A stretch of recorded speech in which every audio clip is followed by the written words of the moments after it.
Hi, so welcome to New Ways to Evolve, Change, and Grow. And today I'm going to have Jamie Catto, who has just completed a film with Ram Dass called Becoming Nobody.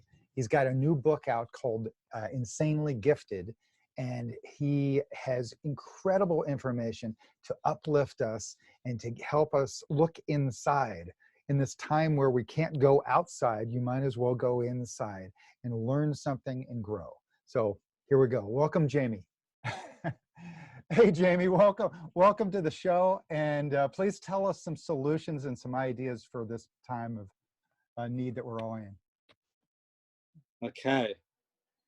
Well, I think one thing that's very, very interesting, which is a sort of a random tangent to all this, is that, a lot of people obviously have to stay at home at the moment, which doesn't affect me and many of my friends, even though professionally we're quite extrovert. In my life, when I'm not working, I'm incredibly introvert. So it's like, great, an excuse to be even more introvert. Like I don't like going out at the best of times. But one big challenge that people are finding is relationships. Usually had got into a rhythm.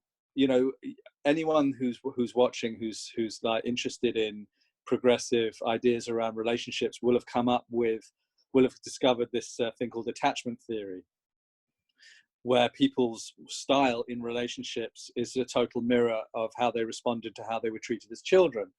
And they come into, some people are more anxious and clingy and I need more and don't leave me. And others, they usually attract someone who's more islandy and more like, stop smothering me, I need more space. There's usually some side of a dynamic where one wants more and one wants less. People have got into a rhythm where one or both people are going to work, so they've got plenty of space during the day and they manage to navigate their needs that way. Suddenly now, everybody's put into a position where the avoidant people are having a much harder time being avoidant. So they're being pushed into their avoidance in a way more by being stuck at home, not being able to get away. And therefore the anxious people, even though it would seem like it would be a dream that they've got their partner who they wish they could have more of right there with them all the time, they're encountering more of that partner's need for space and avoidance. So they're being triggered more into their anxiety. So I think we're going to see some couples go through a very, very interesting time where it magnifies the polarity between those that want more space and those that want more connection. So I think it's very, very important to have those conversations early on, rather than get stuck and suddenly start getting triggered left, right, and center, and then being in a cauldron, being in a cooking pot of non-escape. So it kind of builds and builds and builds. It can go into relationship breakdown. So I think the most important thing is that early on, people sort of work out a protocol within the home so that the people that need space have scheduled time or have a place in the house, like introvert corner, that people work out a way to have space. Like maybe you allocate the spare bedroom or a corner in the garden, which is a silent place where anybody that needs space, they know they won't be disturbed. Or they work out a time in the day where between 11 a.m. and lunchtime, no one has to talk to anybody else. Or a pair of earrings that when you wear them, people know not to come and talk to you. I know somebody that has such an intense emotional time when they're on their moon, when they're on their period, that they have these big red earrings, and their family just know to just like know that and not be demanding or whatever. So preempt your needs. That's the thing I would say, is go in with your eyes open and be like clear, like not to suddenly tweak each other and get overwhelmed. Because if you start tweaking each other and then you can't get away, there's going to be a cumulative snowbally kind of thing going on. And I think some relationships may start to suffer. I mean, obviously, from our point of view, because we're all so enlightened, it's all soul curriculum, right? So even if you are suddenly having the pressure, it's highlighting the things that it was easier to avoid before. So anything that's not been healed or anything that's not been addressed diligently is going to come right in your face, and so yeah, like become teammates if you're a couple. teammates in each other's neurosis, teammates in each other's needs, rather than just how can I get my needs met.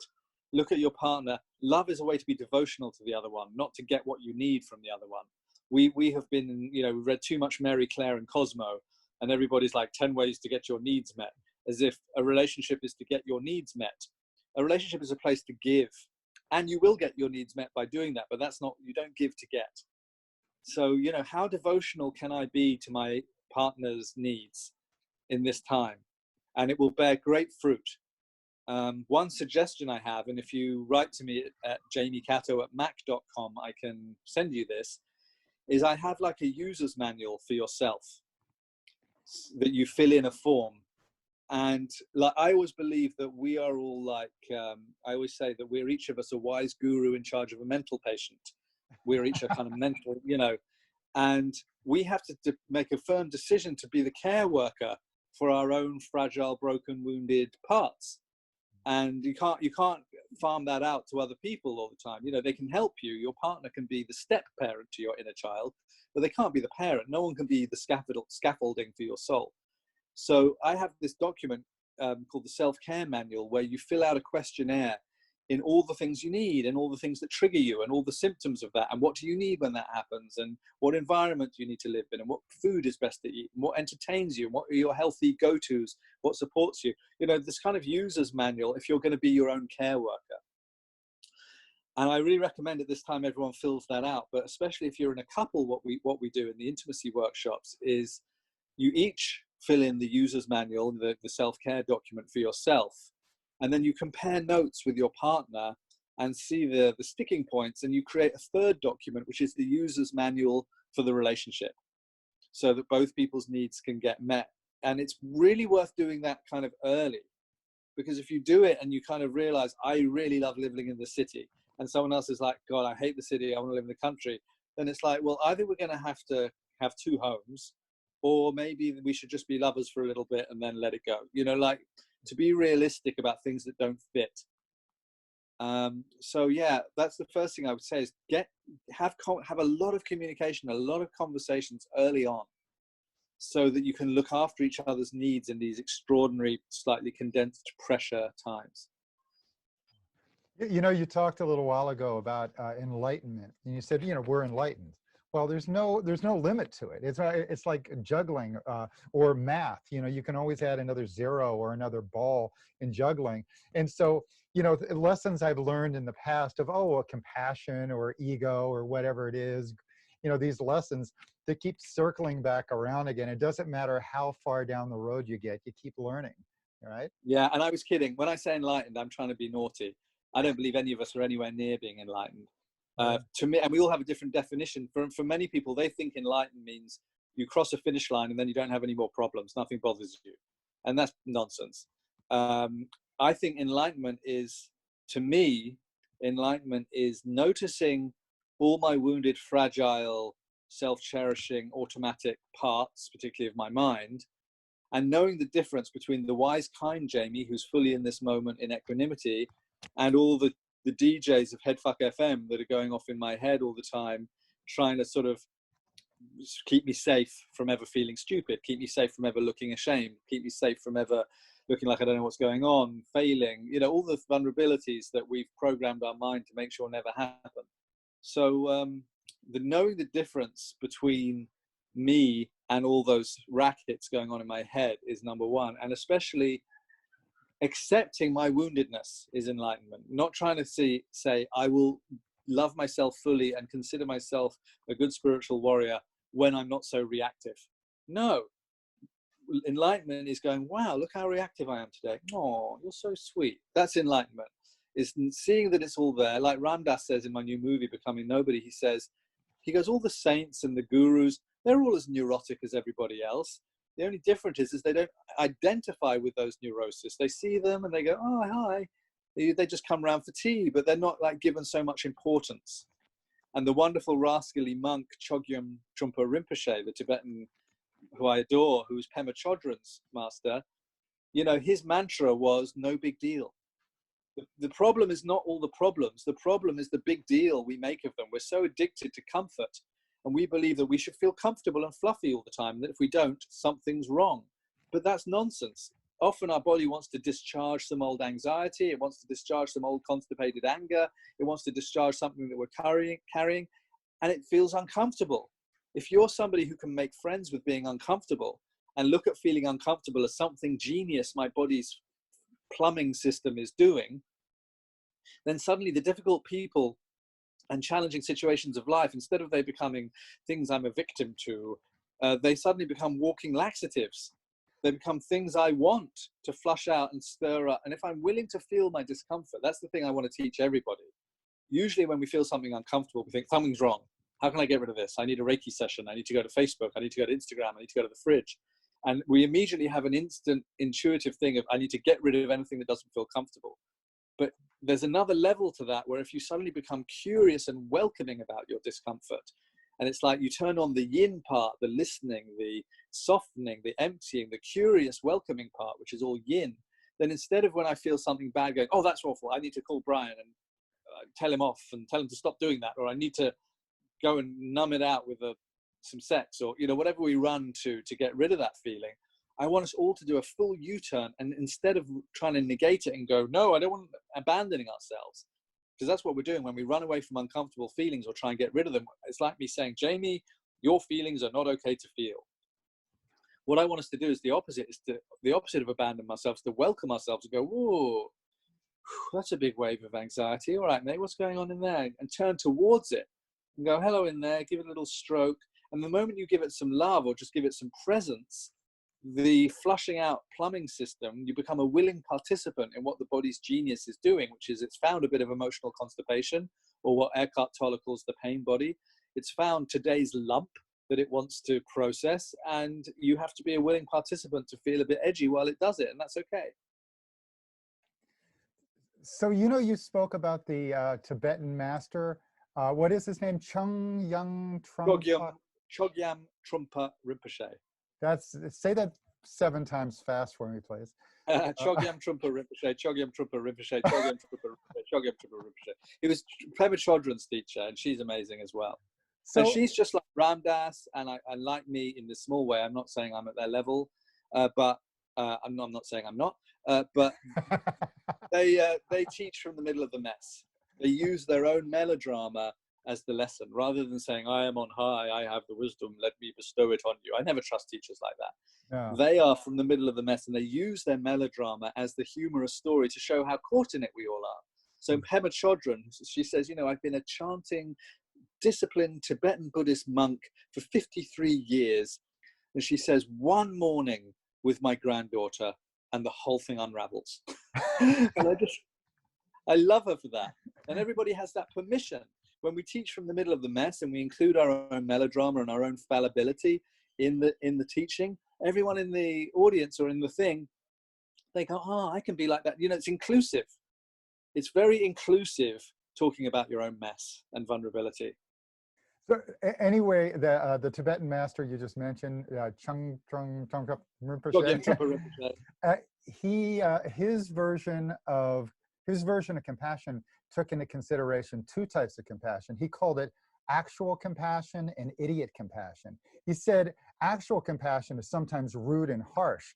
Idiot compassion is enabling someone to remain in the same dysfunctional place and not change. And we often do that. We think, oh, I'm being nice, I'm being compassionate. Nice isn't compassionate. Sometimes compassion is throwing your best friend in jail because he did something stupid, or setting rules, regulations, and boundaries. And once you set those rules, regulations, and boundaries and enforce them, then they will finally respect you and act right, and your relationship can grow from that point. But without those rules, regulations, and boundaries, it's hard to grow. Yeah, absolutely. And it's just like in music, like we interviewed John Hassel. Maybe it was with you that day. Were you there when we were interviewing him? Anyway, he said free jazz doesn't work. It's like you can have, if everyone knows where they are on bar 12 and everyone knows where they are on bar 164, then you can have everyone go crazy in the middle. But if everyone doesn't land at bar 164 at the same place, it's just chaos, mess. Yeah. So, you have to have those boundaries so that in between them, and it's the same with kids. if they know that the boundaries of the rules of their life don't change, they're very secure, then they can play very freely within that playground.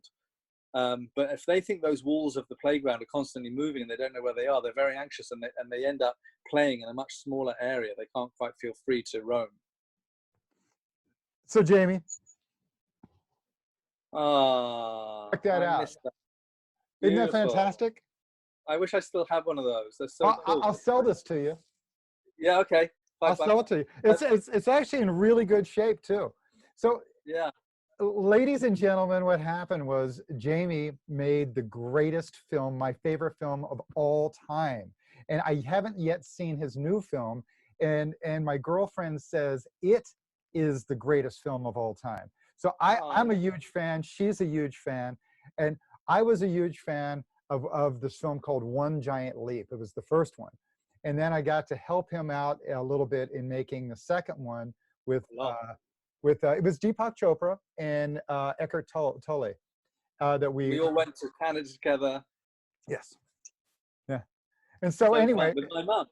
And so anyway, could you tell us a little story about that sweatshirt? Because here's what happened. He gets invited to do a conference for a huge amount of people, and he does a brilliant job. Was that the first time you ever really blew away that many people?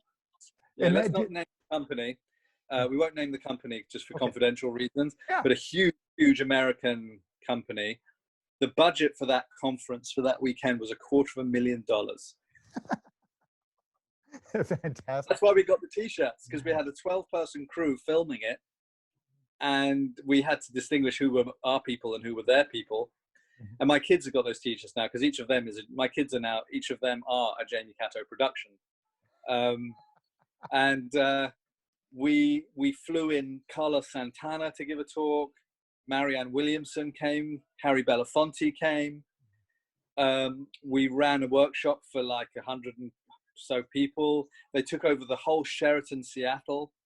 And you ended the whole thing. You ended the whole thing with a marching band as we went to the airport. Yeah. The whole thing was just so over the top and unbelievable.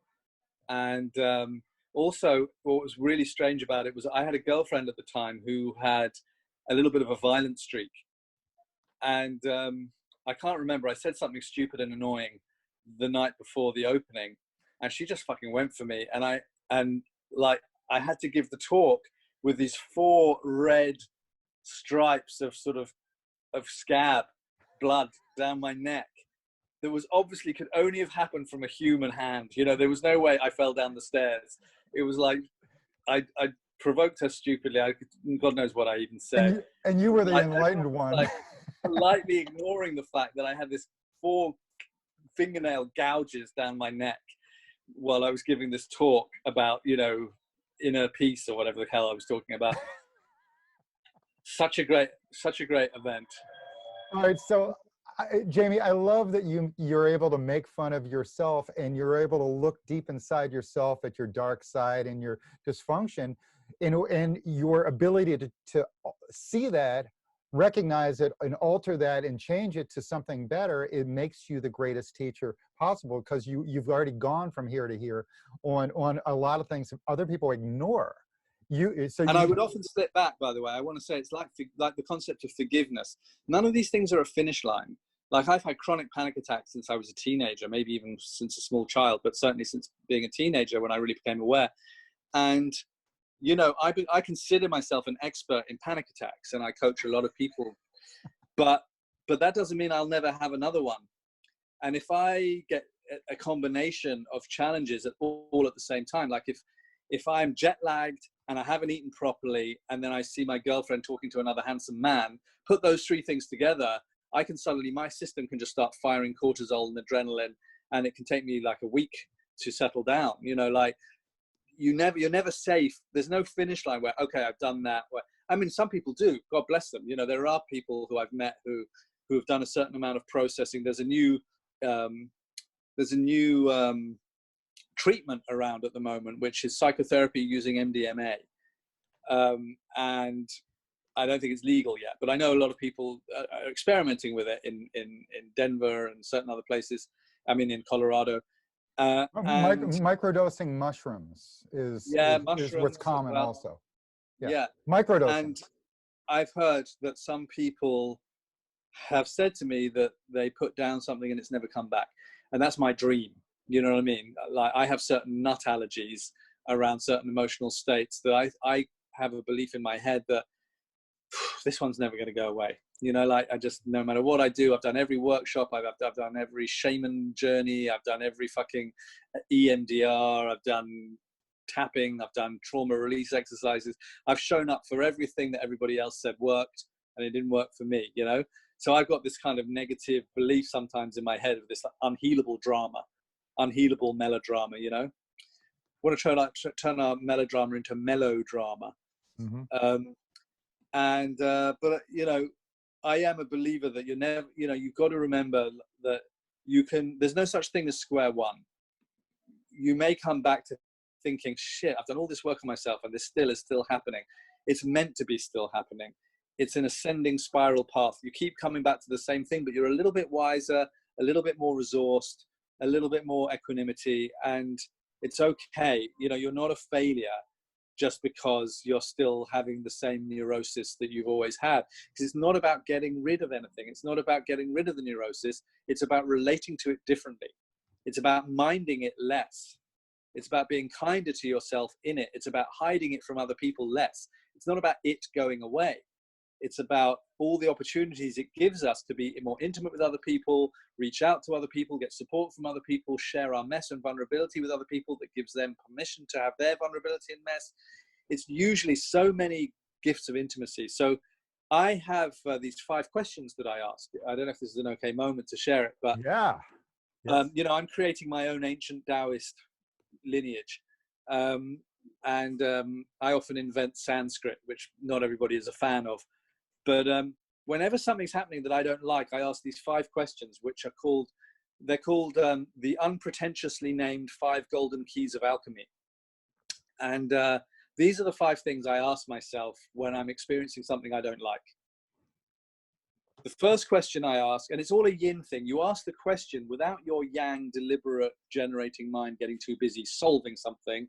You ask the question and just kind of throw it out there and listen and just see if anything comes back. It's more of a yin receiving energy, curious energy, than a yang doing, solving, finishing line energy, if that means anything to anyone listening. So the first question I ask is, if I had set this experience up as a training and then forgotten about it, what was I trying to show myself? That's the first question I ask. How is this a training for something? How is this trying to show me something?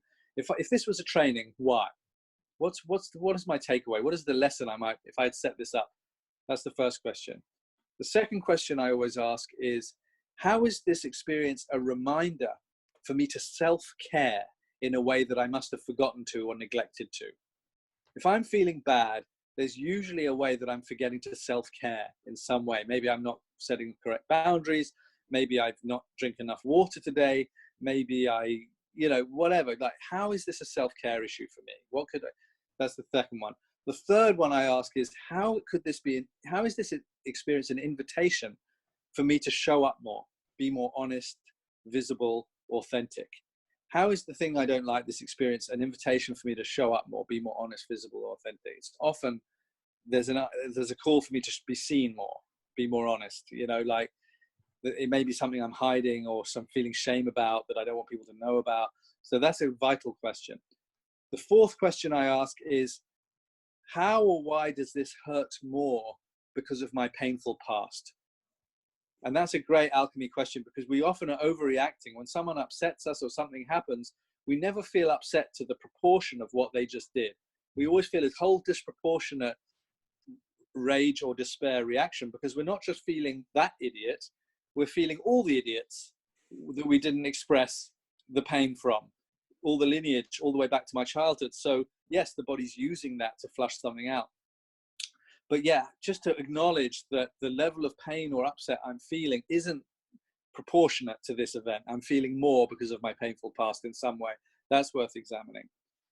And then the last question I ask, actually I have another 5 questions, but the last question I ask is, through all of this, what are the gifts I can share with others? You know, how is this training me as an empath, as a teacher, as a way that I can say to other people, hey, I just had this hard experience. I'm sure you've had it too. This is what I learned from asking these questions. So you can pass it along. It's also really good, while I'm in a flow, it's also really good to ask questions, which these are a bit more kind of condensed and practical questions, a bit more, you know, direct questions. What assumptions am I making? You know, normally when we get upset, we're creating meanings that aren't necessarily true. Often something has upset us, and it wasn't the thing that upset us, it was the meaning we attached to it. So let's say someone comes home late from work when I've been cooking a wonderful dinner. Now, them coming in late, knowing that we were going to eat 20 minutes ago, how could they be so disrespectful? What other possible way could you look at it? How could they don't care about the fact that I made all this effort?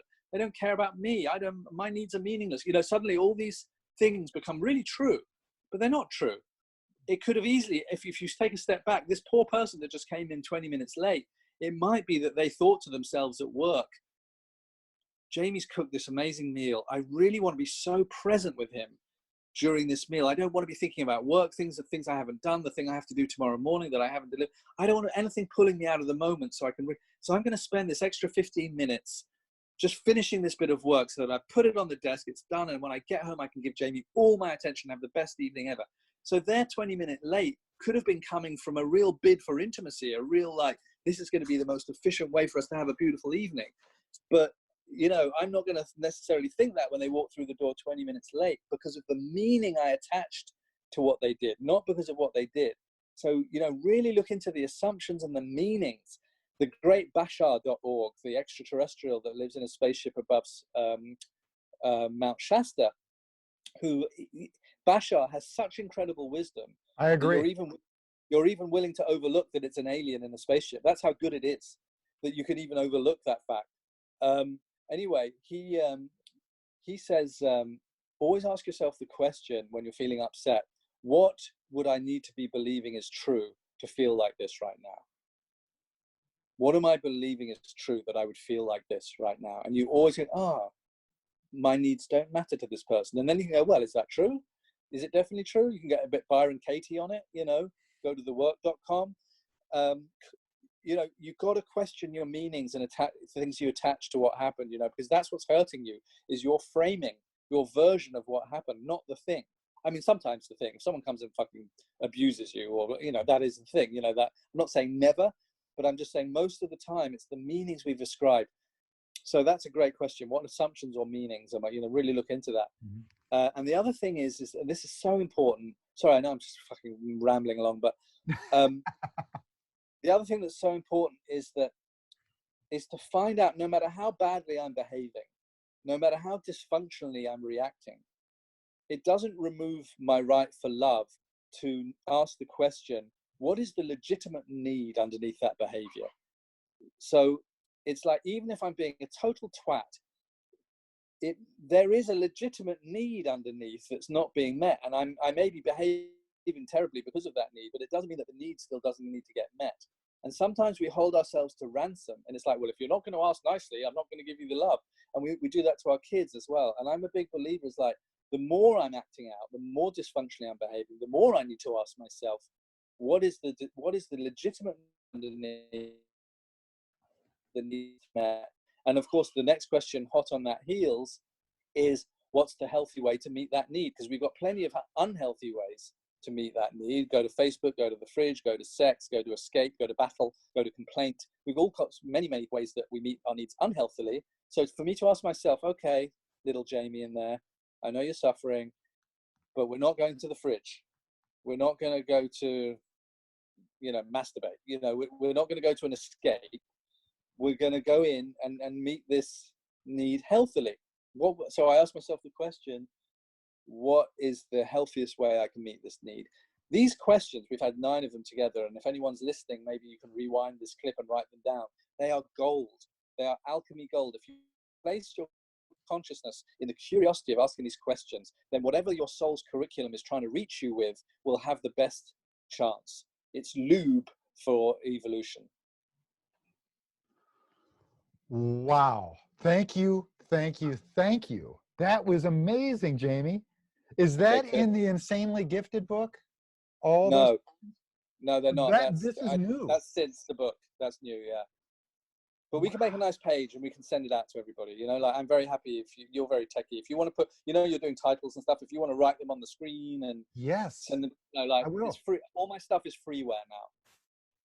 Like I just want it. It's just medicine. You know, I just want it to go out as far as possible. Like if people pay me, wonderful. But we're not withholding it if they won't pay. You know, that's just disgusting. Exactly. I agree with you. I like all these people that get you to sign up for their events. It's like we really need to keep giving.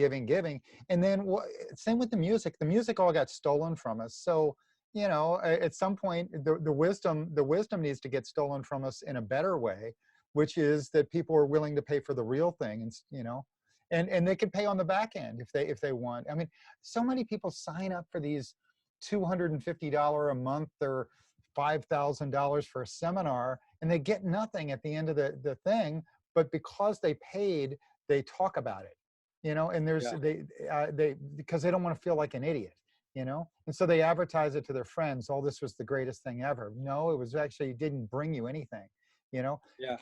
So I'm really excited and proud. I feel the same way. It's like how can we share at a bigger level? I would love to do this with you anytime that you're willing or able.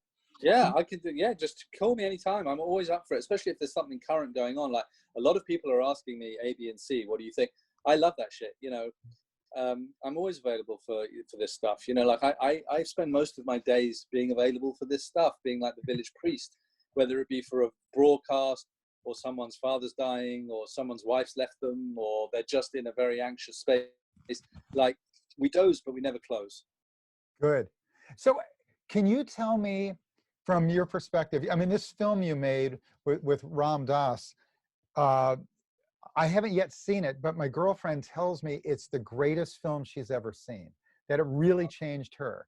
And so I wonder what you personally learned from making that film and what you think that some of the greatest takeaways from that film might be. Yeah. Well, it's kind of the same answer. Like, you know, what I learned was that the bits of Ram Dass, really the movie, even though the foundation weren't always very comfortable with me using this phrase, really the movie is the Ram Dass greatest hits. Like, I wanted the movie so that after he passed away, that there's this endless bottle of medicine. As long as we are able to watch movies, you can see this film and get the hit of his funniest, warmest, most unpretentious and wisest moments. And there's a thread of me talking with him all the way through, which is my own melodrama of projecting my daddy stuff onto him as a sort of subplot.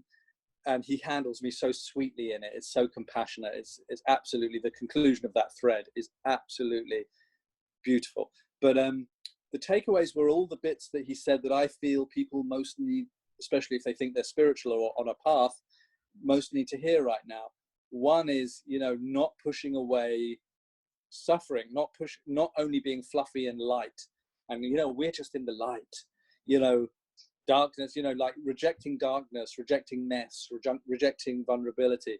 He's very inclusive of how the vulnerability and the mess is your soul's curriculum. It's your ways that when you're feeling in those things, it's the ways that your soul is trying to show you you're still stuck, or you're still clinging, or you've still got something to look at, to heal there. So that suffering is an illumination and is trying to show you there's grace and stuff. Suffering is grace, one of the things he said. And that's something, you know, like I really need to hear, you know, because I don't like discomfort any more than you. So to reframe discomfort and reframe difficult things and trust them, trust the difficult things that come. Again, like Bashar says, a roadblock, reframe roadblock to mean a roadblock is an arrow pointing in an unexpected direction I didn't realize I needed to go in. You know, you trust when the door is locked just as much as you trust when it's open. You know, I love that. Another thing he talks about is being phony holy.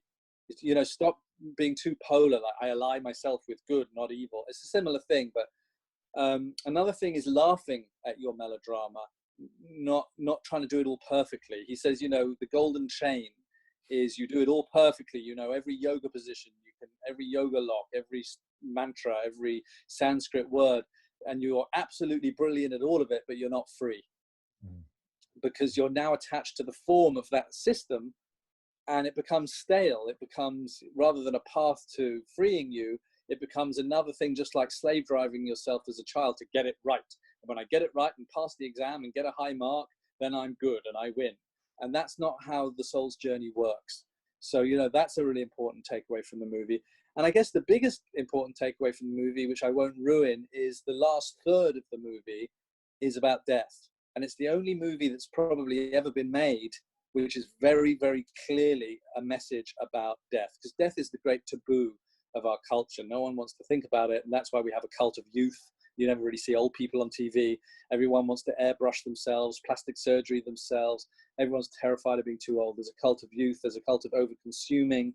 These are all death fear things.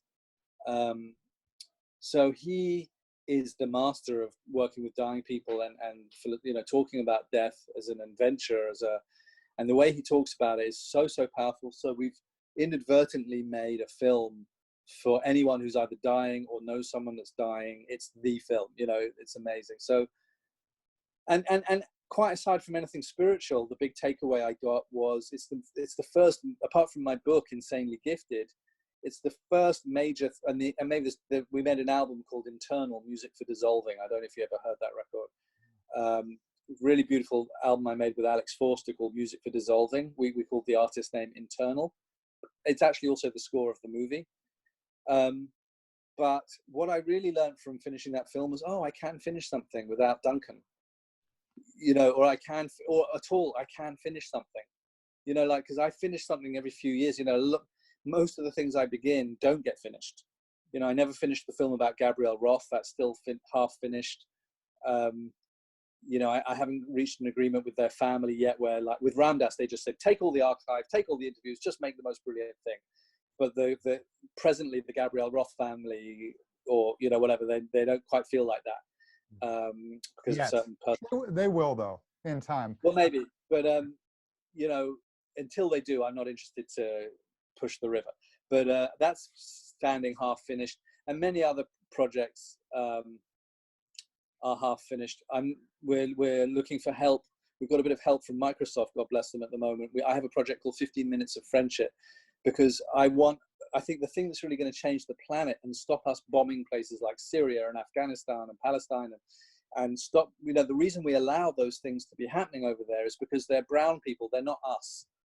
You know, we look at French people, and, you know, even you and I, you know, we find it hard to look at those people as us. We don't let bad things happen to us. We only let bad things happen to them. So even us enlightened people still see these people in faraway brown countries as them. So I was thinking, okay, how could we turn them into us? Who do I think of as us? You know, let's just start with Jamie. You know, who do I think of as us? And I think, okay, outside of my immediate family, the next level of people that I think of as us are my kids' friends. I treat my kids' friends like my kids. You know, I would never let anything happen to my kids' friends. Mm-hmm. And so I thought we should start this thing, which we are now starting, called 15 Minutes of Friendship, where we set up video pen pal relationships between our children and the children in these faraway war zones or difficult places. So, you know, let's say your child has a little friend called Ahmed, who they talk to once a month for 15 minutes, and we give them tools to play with each other. We don't just leave them there. We give them tools for games they can play and conversations they can have. You know, what's naughty and what's good in your house, the rules. You know, they learn about their mummies and daddies and all kinds of things. And then you pop your head around the door and you see your kid laughing with Ahmed or whatever. Next time, and Ahmed's from, let's say, Syria or Palestine, next time you hear 1,000 people have been killed in Palestine, you're going to have a totally different relationship to that piece of information.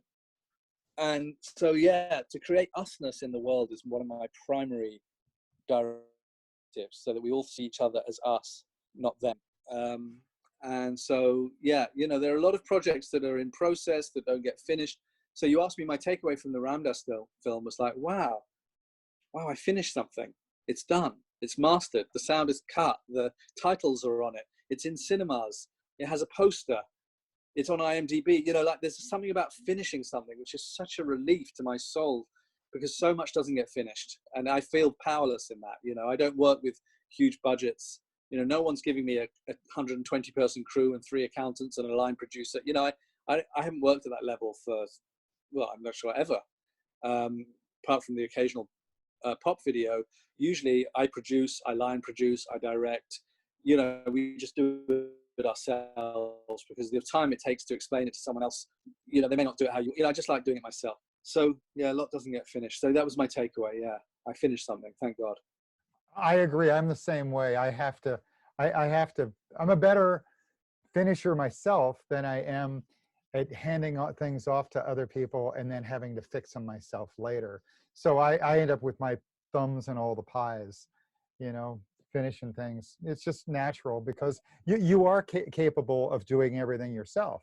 And so you just naturally just do it. It's easier than you're probably not very good at screaming and yelling and telling everybody what to do. You know. Yeah, no, it hasn't worked out well for me in the past. Yeah. When I turned into my father. Listen, Same can here. we do one more question? Because I'm supposed to be teaching a little sort of workshop in Okay. about 5 minutes. Well, why don't So we, let's just wrap it up. Yeah, we do part 2 in a Yes. few days or next week, you know. Well, you have to wear the same shirt or shirtless, exactly like that, right? You know, Yeah. in that pose. It's boiling here. I'm in Thailand. It's 33 degrees. It's hot. Fantastic. So, yeah, Jamie, I love you. Thank you, thank you, thank you. Is there any takeaway that we need to end and wrap this up with? Yeah. Don't, just to your people listening, don't think just because you feel sad or uncomfortable or triggered that something's wrong. If you're feeling sad or uncomfortable or triggered or upset, ask those questions and you'll realize, even though it felt at the beginning like something was unwanted or wrong because we're so addicted to comfort, you know, without spiritually bypassing and going, oh, it's all perfect, blah, blah, blah, really examine what is the alchemy I can get out of this. If it feels shit, what are my options for gold? Thank you. Thank you, thank you, thank you. Thank you. I love you, man. Thank you for having me. You've got to get on to your other lesson, but thank you. And let's do this again soon. Please, anytime. Brother. Always a pleasure. Thank you. Okay. Good night.